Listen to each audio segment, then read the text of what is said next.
అసలు మేనేజ్మెంట్ ఏం చేస్తుందని చెప్పి నేను ప్రశ్నిస్తూ ఉన్నాను. ఈ కార్మికుల సంతకాలు ఈ ఫోర్జరీయా, నకిలీయా అని ఎలాంటి గుర్తించకుండా మేనేజ్మెంట్ మొద్దు నిద్రలో ఉండి ఈరోజు రికవరీ చేసిన పరిస్థితి ఉంది. అన్నింటినీ కూడా కార్మికులకు సమాచారం ఇవ్వాలి. మీరు ఎంతమంది సంతకాలు పెట్టారు, ఏం కథ అనేది నోటీస్ బోర్డులో వేయాలి. ఆ నోటీస్ బోర్డులో వేసిన దాన్ని కార్మికులు ఒకసారి పరిశీలన చేసుకోవాలి. పరిశీలన చేసుకున్న తర్వాత ఎలాంటి కంప్లైంట్స్ వెల్ఫేర్ ఆఫీసర్ రాకపోతే అప్పుడు రికవరీ చేయాలి. ఆ పని ఏది కూడా మేనేజ్మెంట్ చేయకుండా దొంగ సంతకాలతోటి ఈరోజు కడిగేసుకున్న పరిస్థితి ఉంది.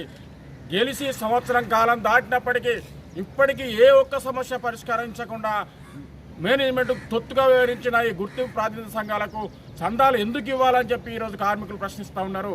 అంతేకాకుండా దొంగ సంతకాలు పెట్టి ఈరోజు మేనేజ్మెంట్కు సహకరించి ఈరోజు రికవరీ చేసుకున్న పరిస్థితి ఉంది. తక్షణమే యాజమాన్యం దాని మీద స్పందించకపోతే